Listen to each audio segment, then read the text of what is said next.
Why wait to earn the degree you deserve? You have the experience, you have the knowledge. Now's the time to get the credit for the work you've done and earn the recognition you deserve by starting your comeback at Purdue Global. It's time to earn a degree you'll be proud of, a degree that employers will respect. It's never too late. Never too late to come back stronger and move forward in your career. Start your comeback today at purdueglobal.edu. Purdue's online university for working adults.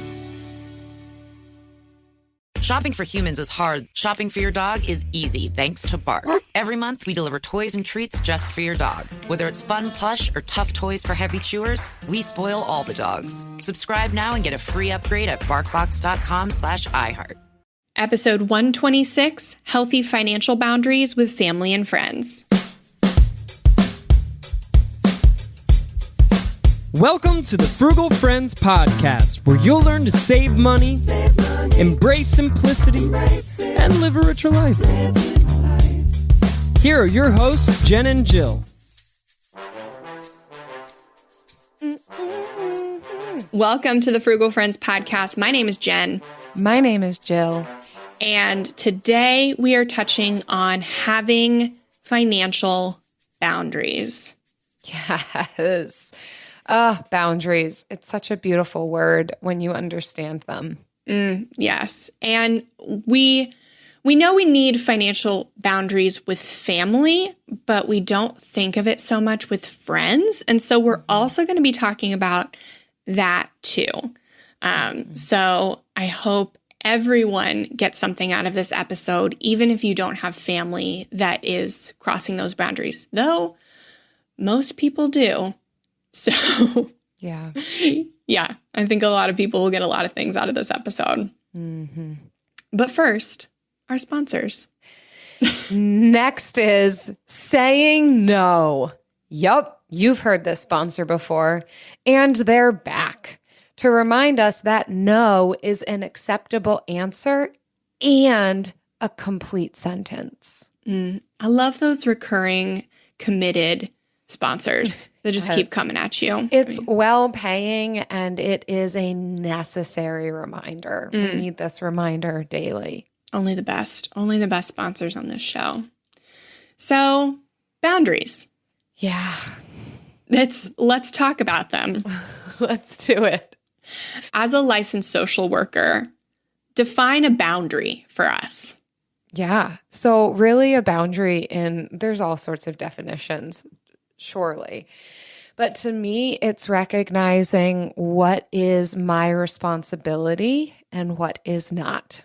Good. Which sounds so simple, but I'm not trying to say that, it is that simple. It is a pretty simple concept, but the reality is that there is overlap. The reason why boundaries are so tricky and we get so tripped up with them is because we do bear influence on one another. So my actions and attitudes and behaviors, while they are my own and my responsibility, they do bear weight on other people, affect other people, impact other people. And so some of that we do have to take ownership of that, be willing to apologize or be or recognize, yep, I did that and maybe I'm okay with that. But not to cross over boundaries, either step over ourselves or step over another person to take on what is not our responsibility. So while it's a pretty simple concept, it can be tough to delineate those lines. And I would say it takes a lifetime to recognize where the boundary lines fall. Because the reality is also boundary lines they're not one static thing. Our boundaries can shift and change. Our boundaries might look different in certain relationships than others. I almost describe it like if we were to take a walk down the road and just look at the different types of boundary lines that exist. We might see shrubs demarcating boundary lines. We might see fences or gates or stone walls or no wall at all, or just a sidewalk meeting up with grass. Like there's it's similar in our personal lives, our relationships, our finances. There are different types of boundaries. And so part of this process, as we talk about financial boundaries, is recognizing that they're different. It's not as if I just make one statement of, I don't lend money to people, and that's it. That's very, very rigid. It might be that I don't lend money to so-and-so, or I don't lend money without XYZ present, or that's just an example. But as an overarching explanation of boundaries in general, I would say recognizing responsibility. What's mine to pick up? What's not mine? And how do I make sure I do not pick up what does not belong to me? Excellent. Thank you for that. You're welcome.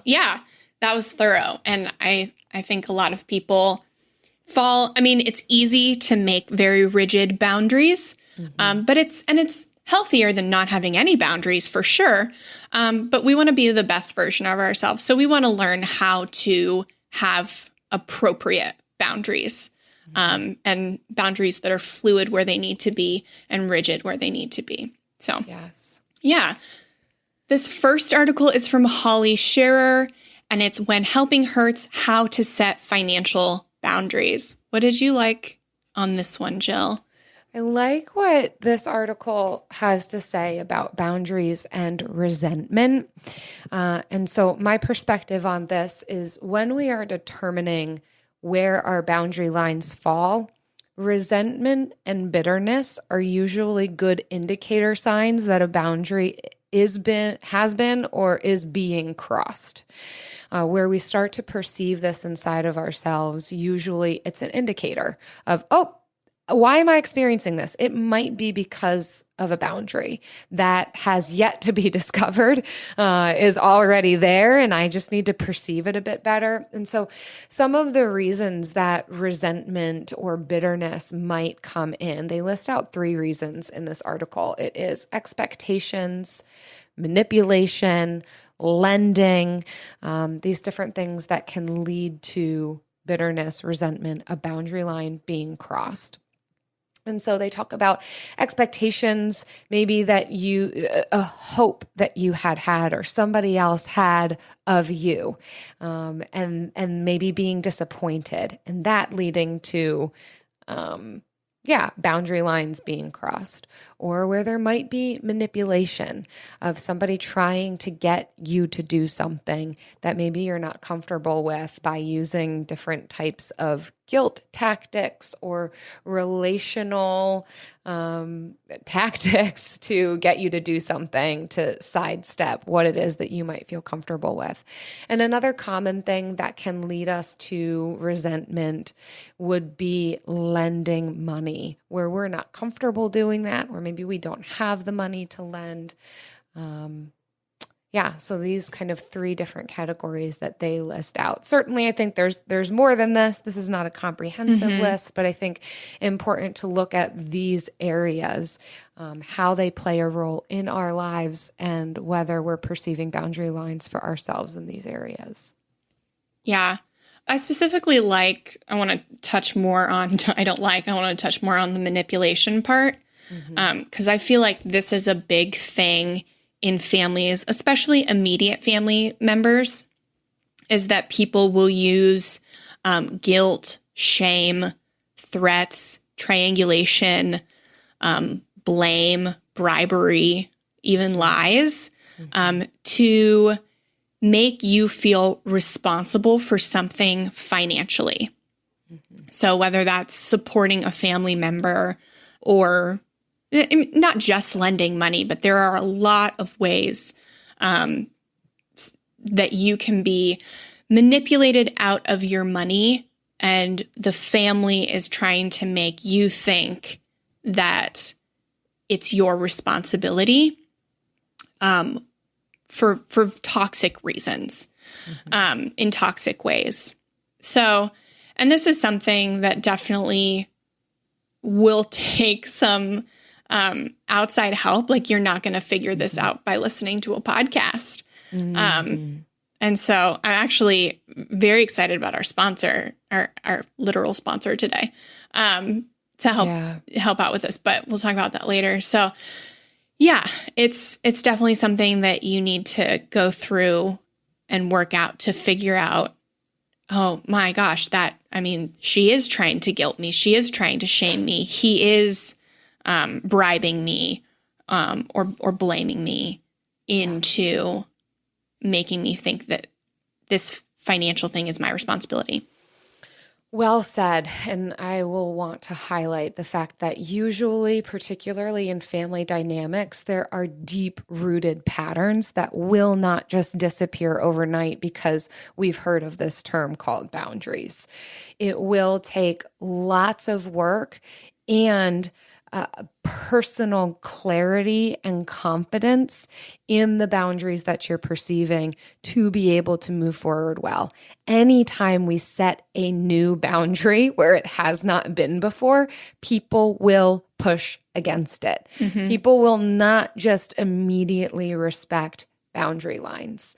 And it will often disrupt, especially where there are established patterns of relating previously. It's not going to be an easy thing to implement or even an easy thing to identify as the person trying to set these boundaries. So I will echo what you're saying, Jen, of needing assistance in this process, preferably by a trained professional who can help be another perspective, an unbiased perspective, to be able to point some of these things out, give you a script to be able to do this, and help you with the confidence that you need to be able to stick to that thing until it becomes the new established pattern, where we train people how to treat us.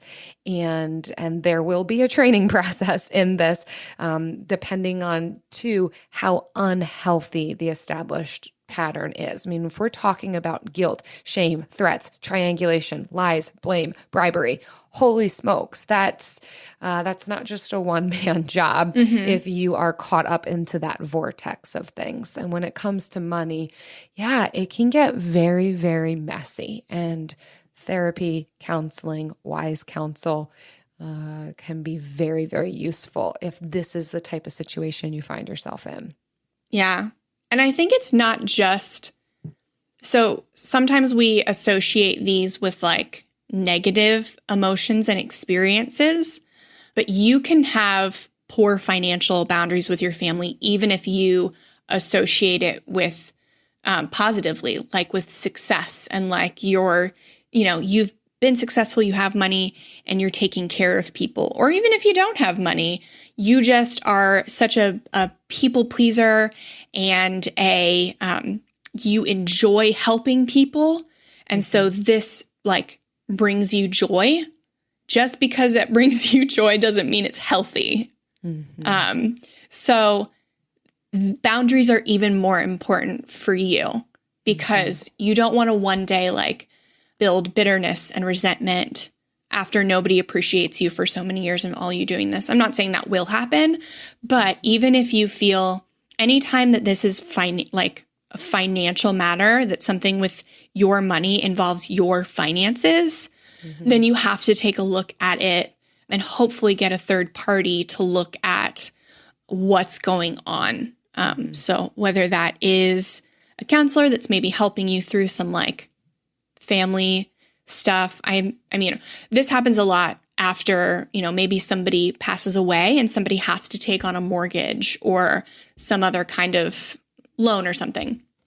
Then maybe your people are expecting you to be the one to take grandma's house because of where you're at, but like financially that's not where you are or something like that. So it can be so many different things, and it's definitely healthy to get a third party, a neutral party to look at it, whether it's counseling or whether it's, an attorney or whatever works in the situation. Yeah, it's such a good point. It's not just about means, whether or not I have the means. Certainly, it's advisable to not be helping or financially to extreme amounts if you don't have the money to do that. So yes, that's true. And it is also true, as even the title of this article is communicating, just helping, even if you have the means to do so, has the potential of actually hurting or causing harm. That there is a space that we can step into that is taking away from another person's autonomy or ability to learn, do for themselves, right? That like teach a man to fish or like just give him a fish kind of concept. And this is going to sound a little bit hokey, but I do think it's an excellent illustration that similar to this concept of potentially hurting where we actually think we might be helping. If we were to think about, I use this illustration sometimes even in counseling because boundaries is where a lot of the counseling does go. It is a complicated topic. It can be, is to think about a butterfly. Granted, butterflies are not actually my favorite. I get it that they're pretty, but at the end of the day, they're still an insect. But here you go.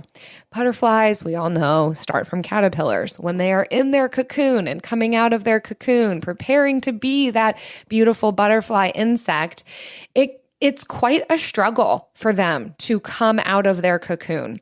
And to the untrained, naive, maybe even potentially ignorant person could think, let me just go help like tear open that cocoon. Let this butterfly like fly free sooner than what they could have, or let's save them from the struggle. And in reality, if we were to do that, we would weaken the butterfly's muscles. They would not be able to actually fly away. It kills the butterfly to open up their cocoon and not allow them to do it themselves. I think that this concept does relate sometimes into this boundaries conversation, particularly financial boundaries, that sometimes saving someone from a struggle is not actually helping them. It can actually hurt or stunt their growth, their ability to move forward, build their own skill sets, become more independent in this process. So even if we have the ability to come break open that cocoon, there are times when we shouldn't. This, of course, is different for every person. It does require our own introspection, our own look at patterns. And so that's a big, if I could, pull out a tip in this little conversation right now, it would be to look at patterns of, is this friend or family member constantly coming to you for money? Are they constantly forgetting their wallet? Do they constantly need reminders to reimburse you for XYZ? Okay, that's a good indicator sign that there needs to be a boundary established. We're not talking about your one-off friend situation where they really hit a rough patch and they're asking for some help. We're talking about really needing to establish some boundaries where we are seeing patterns of unhealth, which we can identify in ourselves by looking for those indicator signs of bitterness and resentment and starting to identify, okay, so what do I need to do here?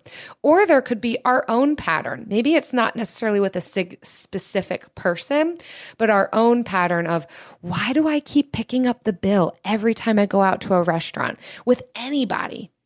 That might be a personal issue than it is an issue of other individuals. And if you're walking away with resentment of, why am I always the one? Why am I the one who XYZ? Why does everything always fall on me? If you find yourself asking that question a lot or versions of that question, it's an indicator sign that probably boundaries need to come into place. Maybe you're having difficulty saying no. Maybe you are feeling your own internal sense of guilt and shame that is not being put on you by other people.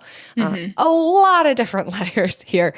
But ultimately, to go back to my first point here of being careful to not save people from a struggle, clouding it in this, I'm helping. You might not be. You might be hindering. You might be creating a dependence that's not necessary. Yeah, but it's so hard to identify whether that is a hindrance or an actual help. And it's messy. And it is going to take it might take some times of messing that up to understand it, to learn it. It's not cut and dry. It's messy. Oh, my word. There are landmines all over this thing. And that is okay. It's okay if we walk away from a situation being like, oh, that was a boundary line that was just crossed. And I didn't really realize it at the time, but now I do. It's what we do with those things and how we choose to move forward. And still being kind and generous along the way, but beginning to be a bit more discerning with, was that kind and generous, or was that maybe even hurtful, but shrouded in this generosity that's not actually a generosity? So really, just starting to ask these questions to ourselves is a great place to begin. And there's no shame in messing up in the process. Yes, absolutely. So then the article goes on to kind of explain how to prevent resentment. One of the tips she gives is to give without expectation of getting anything in return. So give freely and joyfully, not because you feel guilty or manipulated. Again, even if you are giving freely and joyfully, observe if there is a pattern to that, because you may be hindering without realizing it, at your family's expense. Yeah. And I think this is a great tip to consider every time you might pay for something for another person or lend money. I would say to do it with no expectation of getting it back. If you can do it with that in mind and you feel comfortable with that, then great, move forward. If you are like, no, if I never see this money again, that will ruin relationship. Okay, don't do it. That's a good indicator sign that this probably is not the best choice for you in the situation. And it is okay to say no. Just because somebody asks for something, if you can't do it, whether because financial means or your own personal boundary lines, being able to move forward in integrity in right relationship, then don't do it. I love this one. She says, also consider if what they're going to do with the money aligns with your values. So if you're a disciplined spender, would it challenge you to give to somebody who spends frivolously or irresponsibly? Or if this person does things that you don't agree with, whether it's socially, personally, career, whatever, if it doesn't align with your values and the way you would spend your money, then you don't have to give money to that person. If someone's in a bind on paying their rent because they just went on a frivolous vacation, or maybe not for a luxurious vacation, and now they can't pay rent, that might be a good opportunity to let that little butterfly struggle and learn from the struggle. All of our choices have consequences to them, and just rescuing somebody from maybe their own situation that they found themselves in, it's possible that we are not honoring or dignifying a person by rescuing them from a situation that could provide an excellent learning experience. Even if it is really difficult. Yeah. Some ways to consider helping friends or family members without hurting them, as this article continues to go on to say, is look at alternative ways to assist somebody who might be having difficulty financially. If we are recognizing, you know what, this may not be the best time to be giving them money or paying for something, is there another way that I can still stay invested in this relationship? One of those ways could be to help them create a budget. If you are in a situation where you understand finances maybe a little bit better than the person that you're trying to help, then volunteer to sit down with them, look at what they make, what their expenses are, help them to identify ways that they can afford life in the future. And my goodness, is that a teaching a person to fish over giving them a fish? Yeah.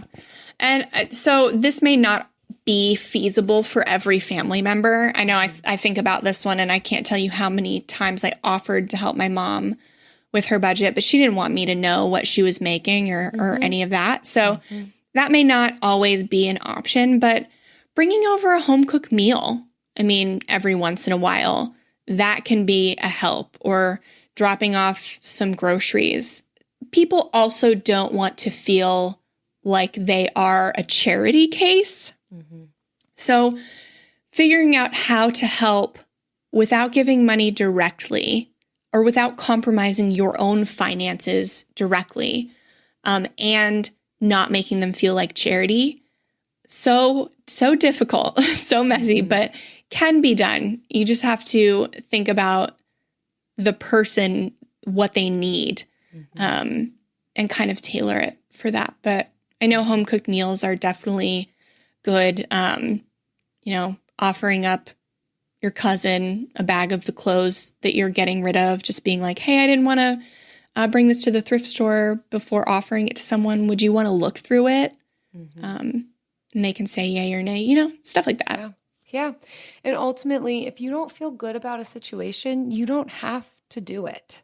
You are not obligated to say yes to everything. As we've mentioned before, you can allow peace to guide you in this process. What does it feel unsettling? And maybe you can't quite put your finger on why this doesn't feel right. That's okay.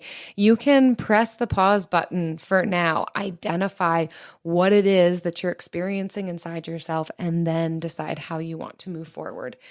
Again, going back to this what's my responsibility, what's not my responsibility. Again, pretty simple, but it can help us to have these things listed out. I would encourage anybody to do this process. Literally on a piece of paper, have 2 columns that, one is my responsibility, what's mine, what's not mine. And it can be as simple or as complicated as you want it to be, but the simplest forms are my choices, my actions, my behaviors, my bills, keep naming it. Okay, what's not mine? Usually it's the exact opposite of what is yours. Other people's bills, other people's choices, other people's actions. This can be a really helpful visual when we come upon these tricky situations, to come back to this list and say, okay, where does this fall? Whose is this? And if you determine it is not your responsibility, then yes, you can just ultimately say no.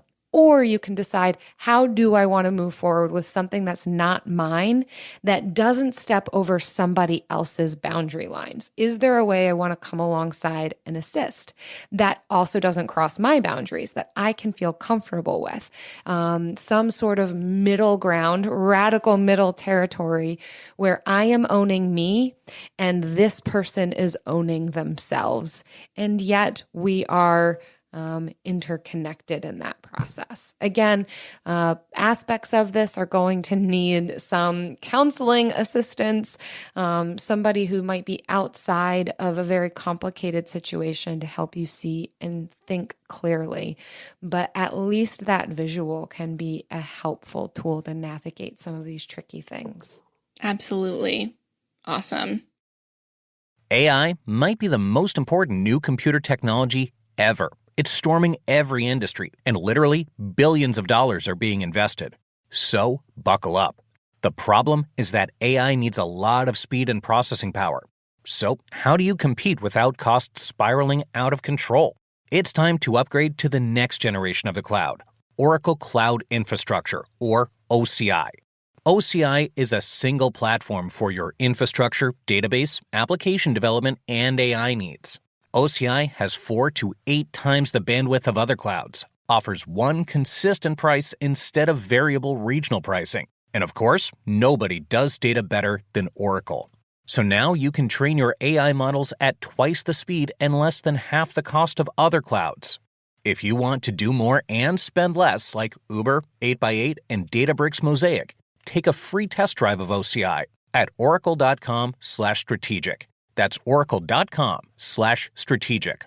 oracle.com/strategic. We know New Year's resolutions often don't stick. In fact, on average, they last around 30 days. So if saving money is on your 2024 resolution list, here's a foolproof way to stick to yours. Switch your phone provider to Mint Mobile. For a limited time, wireless plans from Mint Mobile are $15 a month when you purchase a 3-month plan. That's unlimited talk, text, and data for $15 a month. For those of you paying close to $40 a month for just one phone line, this means a savings of $300 over the course of the year. We especially like Mint because all plans come with unlimited talk and text and high-speed data delivered on the nation's largest 5G network. To get this new customer offer and your new 3-month unlimited wireless plan for just $15 a month, go to mintmobile.com/frugal. That's mintmobile.com/frugal. Cut your wireless bill to $15 a month at mintmobile.com/frugal. Additional taxes, fees, and restrictions apply. See Mint Mobile for details. So we're going to transition a little bit. A lot of that can be taken into our next phase, but we want to talk about boundaries, financial boundaries with friends, because they're different, because it's not so often that your friends will be asking you questions as intimate as your family would. But there are still financial boundaries that we need to set with friends that we don't always think about. So our next article is from Workable Wealth, and it's called How to Set Better Money Boundaries. And it's by Mary Beth Storjahan. She's a certified financial planner and the author of Work Your Wealth. So she's a brilliant in the world of personal finance. And so I love how she kind of defines these financial frenemies. I love it. Yes. It's so real, and you don't think about it until you hear it. Mm-hmm. It's great to name it. And I think a list like this can help us to see, okay, this is what we're talking about. This is why I feel uncomfortable in these types of situations. Naming it is the first step always, and can help us in this process. So yeah, I'd love to just go through this list of financial frenemies to help us get a better handle on what are we talking about? Where are the places we might need some greater boundaries? Yes. Okay. I'll name the first 3 and then I'll let you go through the Nice. next ones. But okay, so the first one is the entitled frenemy. It's the person that says, "Can you pick up the tab just this one time?" The second is the budget buster. And she or he would say, "You should buy it. Treat yourself." That's the funnest one. That's all mine. I have been that friend. I have been the budget buster friend. And we have all been somebody on this list, if not multiple people on this list. The third is the one-upper. You got a $100 gift card as a holiday gift from work? Nice. I got a $10,000 raise during my annual review. Totally unrelated. That's just an enemy. Yeah. Right. I don't even know if that's a frenemy. That just... It's good to hear these things and you can identify oh no, that's me. And you can stop that. Yes. The fourth on the list is the priors. They would say something like, "How much do you make? How much did that cost you?" I've done that. The cost. How much did that cost? Yeah. The next is the green-eyed monster. They would sound like this. "Must be nice that you can afford such a big house." And the sixth is the FOMO frenemy. You can spend your money just this once. Usually on an experience or something you don't want to miss out on what they're doing. So we all have these friends and we have all been these friends. And they are people you've set a boundary, you've set a financial boundary, and this person is trying to break that. So you've saved and you've budgeted for your house. This frenemy is going to try and make you feel guilty for spending that. You've said something's out of your budget, and your friend is going to try and be like, "Oh, just this once, do it," or "You deserve it." So being aware of what friends say, and they a lot of times are doing it nicely, "You deserve it, do this, buy it, it's on sale, it's such a great deal, I told you about it." And they're doing it in kindness, but it is a boundary breaker. Yeah, and none of this means, oh, don't hang out with that person anymore. Absolutely not. Because it is our responsibility to maintain our boundaries. It is not somebody else's responsibility. We often want to put that over onto other people. And again, that's a boundary issue. To expect other people to hold and maintain your boundaries is giving over responsibility that ultimately belongs to you. And so being able to know, how can I respond in this situation? And again, coming back to the statement of, we train people how to treat us. Of course, this is barring abusive situations and relationships. But in our common everyday relationships, our non-abusive relationships, we train people how to treat us. And so somebody can say these things all they want. That is fine. It is up to us to identify whether or not it's okay. That's another way Brene Brown describes boundaries, is what's okay and what's not okay. Again, a very simple definition for something quite complicated, can be quite complicated, but it's not a problem that somebody else asks, can you pick up the tab just this one time? It is a problem if that is a boundary line that you're not comfortable with and then you do it. You are crossing over your own boundary in that situation. It is okay, if you are not okay with that, to say, actually, no. I am comfortable paying for my food. If you can pay for your food as well, that's great. That is a workable way to cover our dinner expenses tonight. Of course, in your own words, but yes, that feels uncomfortable. But my goodness, this person just asked you to pay for their food. So yeah, you have ownership in the situation with what your decision is. So in any of these 6 examples that were just given by this article, there is a way to respond that can maintain relationship if we continue to want relationship with that person, and sets our boundaries and trains people how to treat us. Yeah. If that person is being bold and asking you to pay for their dinner, it gives you permission to be bold back and say, actually, I didn't budget for this. You can always blame the budget. Yes, that's a good scapegoat. Right? Nobody's going to argue with that. Sorry, I didn't budget for this much. I only budgeted for this much. You don't even have to be sorry. Right. You don't have to be sorry. Just say no. I always say sorry, even if I'm not sorry. So, you know, that's just me. Such a habit. Yeah. Or even if they ask to split the check and theirs was more than you, be like, oh, no, I really prefer separate checks. Mm-hmm. You don't have to say why. Mm-hmm. They know why. They know why. They got the 3 drinks and you got the water. So they know why. Yes. So I want to go into some strategies for supporting friends or family. They give some great ideas on here. How we can respond. So we don't want to just leave you with identifying boundary lines, although that is great, but what do we do? So again, this is a reiteration of something we've already talked about, but I think good to say again. The first tip that they give is to look at the money as a gift, not a loan. So if you do end up paying for somebody's bill or giving money, to be able to give it freely, not anticipating anything in return, not anticipating that they are going to pay you back. Just, can I give this freely as a gift? And if the answer is yes, then great. Go ahead and do it because you feel free in doing so.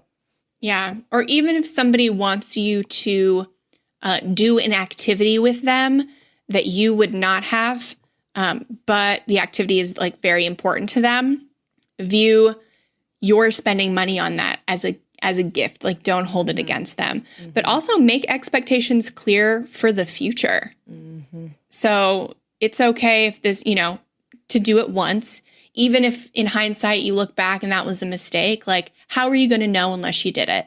Yeah. You're going with your gut and you're doing it, but make expectations clear for the future if you know in the future you will not do that activity or spend that money again. Yes, making expectations clear, verbalizing it. It's so Don't important. let them think that you will do it again or this is a recurring thing. To be unclear is to be unkind. Mm-hmm. Yeah. So even if it's difficult, do the difficult thing and be clear.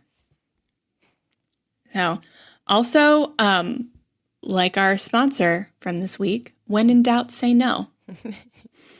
Yeah, and then see how you feel. Yeah. I will say one more thing about this article that really hit home. It's the section on set better money boundaries with yourself. Because she says setting money boundaries with others can be challenging, but setting boundaries with yourself can be even more difficult. Yes. Because sometimes for me, I am that frenemy. I am the person saying, I deserve this. Or I am the person feeling guilty about how much I spent for something I budgeted for. Mm-hmm. Or, saying, oh, I can do it just this once, and then next month I'll be much better. I am my problem most of the time. I am my own frenemy. So true. Yeah. Yeah. So learn to train yourself how to treat yourself first. And then begin implementing these things with others. Yeah. Great tip. Yeah. You know what else is a great tip? Oh, gosh. It's the best tip of the week. It's the Bill of the Week.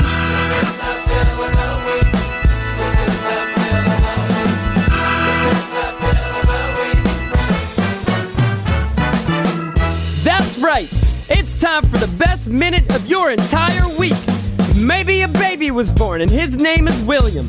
Maybe you paid off your mortgage. Maybe your car died and you're happy to not have to pay that bill anymore. Duck bills, Buffalo Bills, Bill Clinton. This is the Bill of the Week. Hey, Jen. Hey, Jill. This is Allie. I wanted to tell you my favorite Bill of the Week, which is part of mine and my roommate's new favorite frugal activity, which is going to the park, is the little duck bills on all the tiny little duck babies that we see every time we go. They're adorable, and they're free to look at, and they're so cute. Anyway, thanks, you guys. That's my Bill of the Week. As it should be. Yes, Allie, I've been waiting for somebody to give me that duck bill, and you came up with it in such a beautiful, creative way. Baby duck bills. Little baby duck bills on your frugal walk with a friend at the park. And your free roommate, to look at. so you're cutting down on your rent, and you guys are still friends. Coming up with bills of the week. Yes, duck bills, baby duck bills. Baby duck bills. Baby buffalo bills. Baby Bill Clinton. Bills. Just baby bills. Just think about more Bill Clinton baby was bills. a baby at one point. That's funny. Thank you for affirming me. Oh, if you want to submit your bill of the week, if it is any kind of baby bill, all the better. But, anything related to bill or bills will do. Go to frugalfriendspodcast.com/bill. Leave us your bill. We will be entertained, overjoyed. And take it too far. Talk about it and laugh about it for far too long. Yes.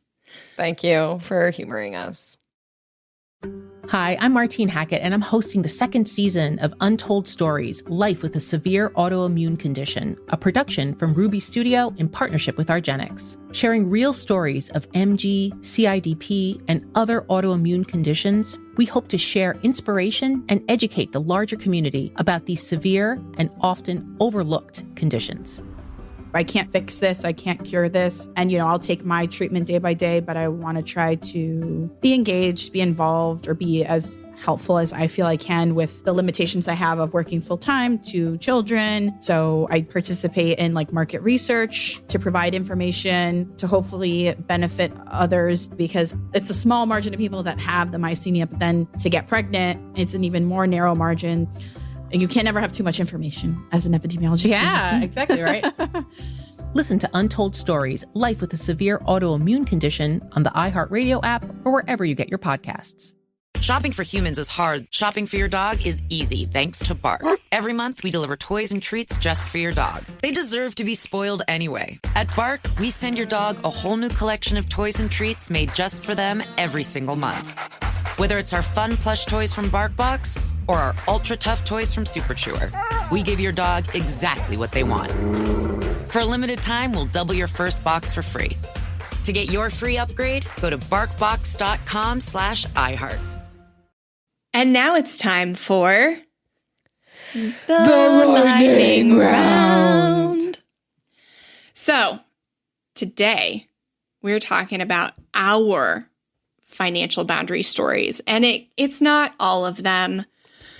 I'll just share one big one that stands out. For me, I could go on and on about my family, emotional, financial boundaries that I experience, but I think one that might be more relevant and more helpful is when I was a bridesmaid. One time I was a bridesmaid and I was asked to chip in for the bridal shower cost. So I totally understand bachelorette party, like you pay for the bride and, you expect that to be a little bit more. But for the bridal shower, I wasn't expecting that. I was like, this gonna be cheap. We're gonna be paying for some food, and that's it. Mm-hmm. And so I hear from the maid of honor that my responsibility for the bridal shower is, I think it was like over $100. Mm-hmm. And she had like 6 bridesmaids. I remember it being just very outrageous, but I only paid 100 of it. And here's why. So I'd set a financial boundary, but I hadn't been vocal about it. I was paying off debt at the time. We'd only been paying off debt for a few months. So we were very passionate about it. We did not make that a secret. We definitely talked about how we were on a budget. We were, doing things. I made my wedding super inexpensive, like as cheap as possible to not put a financial burden on my bridesmaids, but I only had 3. And so without being consulted, I just get this quote unquote bill from, one of my best friends. And I was super hurt. So there were two boundaries. Both of us were in the wrong. So I didn't make my budget known. And honestly, I didn't have a budget. I just assumed that the bridal shower would be not expensive. Mm-hmm. And so hers was, she didn't consult anybody on what she was doing. She did whatever she wanted and then just gave us the bill for it. She rented out a venue, had professional catering, along with all of the normal things that you do, and just expected us all to pay for it. I found out years later, actually, I wasn't the only one upset about it. And I wasn't the only one that said, somebody else said that I specifically would be upset about it. So it's not that it's not that I hid that we were on a budget, which made me feel a little bit better. But so that was actually a point of contention for us for a long time. And we got through it. But that was a point I put my foot down and I was like, I will only pay this much. It's what I had budgeted for. I'm sorry if that seems rude. But you should have consulted me and I could have told you what my budget was. And maybe you would have, gone with something cheaper. I don't know. It's different approaches to money that we collide with. And I think you see how others approach their own finances when you get into shared experiences like that. Yes. I think the same can happen when you're on vacation with people together, or weddings are a perfect example. All sorts of situations where we can see people some people do not think about it. They just spend whatever it takes. But then the problem is where that's expected of other people. people. And this is a problem on both sides of not communicating those expectations. Ultimately, that's what it comes down to, that this person did not communicate that this is what they were going to do, and you did not have opportunity to communicate prior to about that thing, or even necessarily have the forethought that this is something I could run into in this situation. But now you know. And I am sure that in other situations where weddings have happened, that now you've had this experience to speak from and say, okay, how are we handling finances? It's uncomfortable, but it takes the guesswork out of it to say, how is bridal shower being paid for? How is bachelorette being paid for? What kinds of dresses are we going for? What can we anticipate costs are going to be for all of us? And what are we comfortable with? Yeah, it definitely, now I'm currently a bridesmaid right now, has made me cognizant of being vocal and honest and not just like playing into just because everybody else is doing it, I have to spend money on it, stuff like that. So yeah, that's my story. Yeah, sticking to it. Yeah, I've got a couple of examples. I don't only want to talk about the areas that I crush it. So I'll start here. I will say that this is, it is and continues to be a learning experience for me of where are my boundary lines? They are different probably than yours, Jen, or from anybody else that I could pass on the street. And that's okay, that we're all going to have different boundaries, but we need to know where ours are. And I would say that when I was young 20s, I didn't know this concept and had a lot of faux pas as a result of this. One particular thing comes to mind that I had a friend who was moving, and, to be helpful, I was like, hey, how can I help? I'm headed over there now. What do you need from me? And they said, oh, actually, that's great. We're up to our knees, moving boxes. Would you be able to pick up pizzas for everybody? And so on the fly, I did that, picked up a ton of pizzas. At the time, I was very broke, like beyond broke. Did not have a high paying job and had a lot of student loans. And I picked up all the pizzas, expecting and anticipating that my friend who was moving would pay me for those things. But I never asked.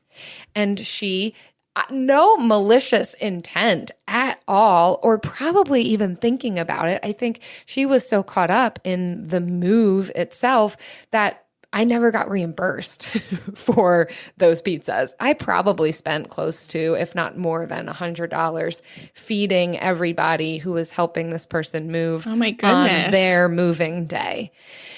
Yeah, a tricky one for sure, but could have been remedied by me just speaking my needs. Either being okay with, okay, this is just a cost that I am willing to incur, or I can't afford this and I need to actually just ask for this money. I did not. I just didn't have it in me at the time to have asked. I wish I would have. Well, now we have Venmo, and you don't even have to ask. You just charge them on Venmo. Exactly. Thank you, I Venmo. think what I take from that is, first of all, okay, I'm not hurting from that money to this day, but it did show me I can't put that responsibility on other people. Ultimately, that's not her fault that she did not pay me. I didn't ask. I didn't speak my needs. And I'm the one who offered, what do you need? And so maybe being a little bit more specific about what I'm able to do, as in if I could have anticipated, hey, do you need me to pick up some pizzas and then you can just pay me when I get there, right? Like even that in a simple text ahead of time could have been what would have been helpful in the moment. Mm-hmm. So anyhow, I've learned from that. My takeaway now is to communicate my expectations and my needs, if possible, ahead of time. So an example of how I do this currently, or how I have done this in more recent years, You've probably heard, if you've been listening to this podcast for a while, that Eric and I have a shared family boat with his parents. We no longer get to enjoy it because we live in Florida and the boat is still back up in PA. Anyhow, we will often have weekends where we get to take the boat out and we invite a lot of friends. There was a time when we wouldn't say anything about it. We would just take friends out, but then come to realize, oof, we provided snacks, we paid for the gas, we paid to tow the thing. Maybe there was a cost to drop the boat into the water. It easily is about $100 when it comes to food, gas, all these things to take the boat out for a day. And there would be times where I'd experience bitterness inside myself because of that. But I realized if I speak my needs ahead of time, most likely people are not going to have a problem chipping in. So we would send out with the invite text, hey, bring your own snacks and $5 a person to chip in for gas. Everybody was thrilled with it. We get to go out on a boat, and I was able to speak my needs and not have my own boundaries crossed. It was a fantastic compromise just because I was able to speak up for myself and communicate ahead of time. It is much easier to ask for these things ahead of time than afterwards. Like, oh, hey, that was actually $20. Similar to what you're describing, Jen. That feels unfair. It's like, well, you didn't tell me that. I would have probably made a different decision if you had spoken that ahead of time. You kind of chose for me that now I owe you this amount of money. So, again, there are landmines all over this. It's okay to mess up, but let's learn from these things. Let's speak our needs. Let's communicate expectations. Let's identify where our boundary lines fall and be kinder to ourselves and ultimately kinder to other people as a result. Absolutely. Be clear and be kind. So thanks so much for listening. We want to thank you for your kind reviews on iTunes and Stitcher, like this one from CY Burbs, a new tool in my tool belt, just happens to be 5 stars. These ladies are authentic, entertaining, and knowledgeable. They inspired me to make my first budget and feel confident on deciding on a 401k account. Woo-hoo. Awesome. I feel most millennials my age don't know what they're doing when it comes to money and financial planning. I will not be one of them because of this podcast. What? I truly appreciate that they touch on how frugality affects the environment and topics of self-care. CY Burbs. Yes. We're getting such kind, genuine reviews. Yes, I'm here for and, it. Keep leaving them because we thank you, our listeners and friends who share these episodes on social media. When you share the latest episode on Facebook or Instagram, we add you to our monthly drawing. For every 5 tags and reviews, like the one Jen just read, we give away each month 1 copy of the Frugal Friends workbook. So 1 copy of the workbook for every 5 tags or reviews we get. Yes. So keep leaving us reviews on iTunes or Stitcher and sending screenshots to frugalfriendspodcast@gmail.com.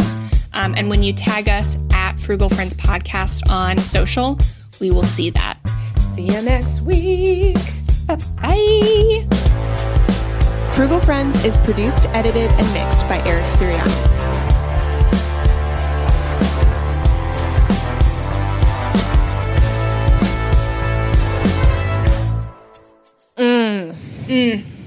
So much freedom with boundaries.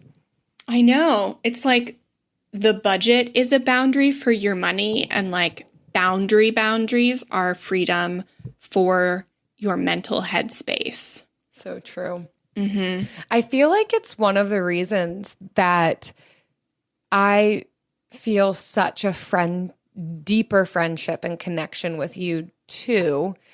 Because I think with any friendship, finances are a part of it, and the fact and a difficult thing to talk about. But because you and I talk about finances weekly together, I feel like we understand each other more and are willing to get into that territory in a way that's like not offensive and gives greater freedom in the friendship. Yeah. Can I have $5? Nope. Back to our sponsor. Yeah. Okay, bye. Bring Napoleon. Destiny has brought me here. The action epic from acclaimed director Ridley Scott. What is your name? Napoleon. You are the greatest leader in the history of the world. Witness the rise. You are nothing without me. Of the legend. Starring Academy Award winner Joaquin Phoenix and Vanessa Kirby. I'm the first to admit when I make a mistake. I simply never do. Napoleon. Buy or rent on digital now. Rated R. Need an easy button to feed your baby? Baby Brezza's Formula Pro Advanced makes a perfectly mixed warm formula bottle automatically at the push of a button. No air bubbles, no fuss. Literally, choose your temp, select your ounces, push start, and you're done. Works with virtually all formulas and bottles. Say goodbye to the 3 a.m. feeding chaos and hello to this revolutionary stress-free solution. Raising a baby is hard enough. Let Baby Brezza make feeding a breeze. Get your Formula Pro Advanced at babybrezza.com.